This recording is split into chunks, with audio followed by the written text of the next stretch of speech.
You know, sometimes love doesn't break you all at once. It breaks you slowly, piece by piece. It starts beautifully, with laughter, with butterflies, with messages that make you smile like a teenager again. They look into your eyes and you think, finally, someone who sees me. And for a while, you truly believe it. You start opening up, telling your secrets, your fears. You let them in all the way in. But then something changes. A silence appears where warmth used to live. A small comment that stings a little too deep. A look that makes you question your worth. And you tell yourself, it's nothing, everyone has bad days. But it happens again, and again. And soon, you start feeling like you have to earn their love every day.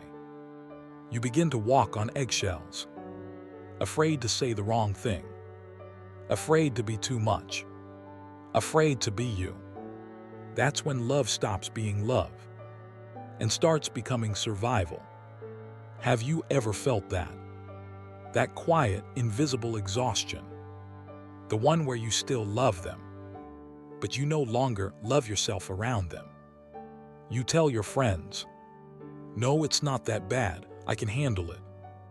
But deep down you know, you're not handling it, you're losing yourself in it. And it's hard to admit, right?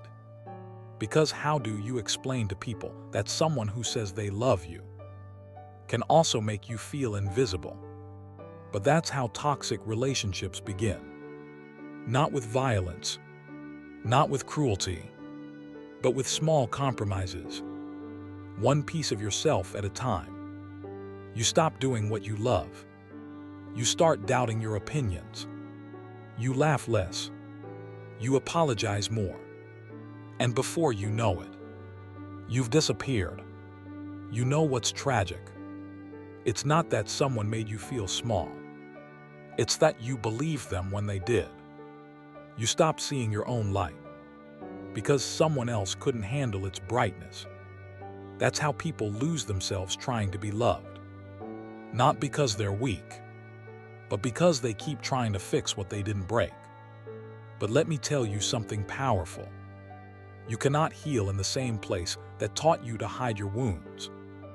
Let's talk about something uncomfortable, something most people don't like to admit. We learn to associate love with pain. From childhood, we're told that love is sacrifice, that love is patience, that love is enduring. And so when someone hurts us, we think this is what love is supposed to feel like. We mistake familiarity for connection.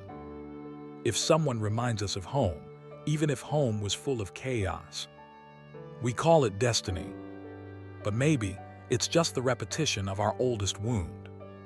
So ask yourself, when you love, are you actually loving the person in front of you? Or are you trying to heal someone from your past? Maybe your father who never said, I'm proud of you. Maybe your mother who loved with silence instead of words.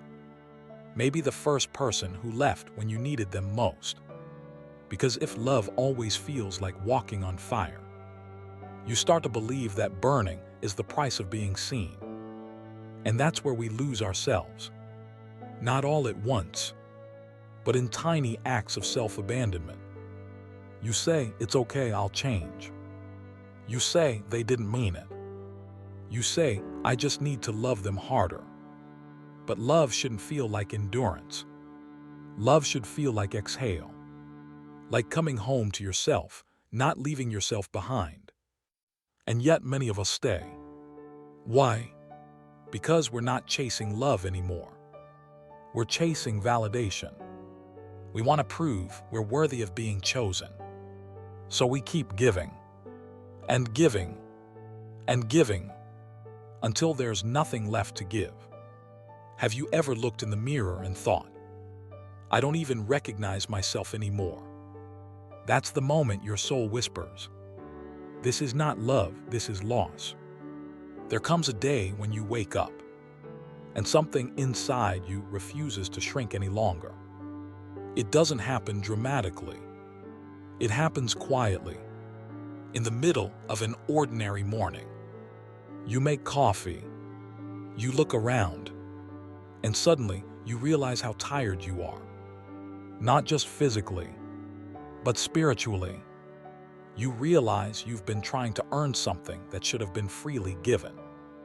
You've been loving someone who only loves you when it's convenient. And that realization hurts. It hurts like hell. But it's also the moment your healing begins. Because awareness is the first act of self-love. When you finally see the pattern, you stop romanticizing the pain. You stop calling chaos passion. You stop waiting for someone to come back just to hurt you the same way again. You start asking different questions. What do I actually need? What does love feel like when it's healthy? What if being alone isn't loneliness, but liberation? And that's when you begin the most important journey of all. The journey back to yourself. You start noticing small things. You breathe deeper. You sleep better. You smile not because someone made you, but because peace feels good. You realize that silence isn't emptiness. It's clarity. And that love isn't supposed to hurt. It's supposed to heal. You were never too much. You were just with someone who couldn't hold your depth. You were never unlovable. You were just trying to be loved by someone who didn't know how. You don't have to keep proving your worth. You just have to remember it. So, what happens after you wake up? After you finally see the truth? How do you rebuild? How do you learn to trust again, in love, in people, in yourself? Because leaving isn't the end. It's the beginning of the real work. In part 2, we'll dive into that next step. The silent battle after the escape. Rebuilding yourself after a toxic relationship. How to stop feeling empty and start feeling whole again. Because walking away from what broke you is just the first step. The real healing begins when you finally walk back toward yourself.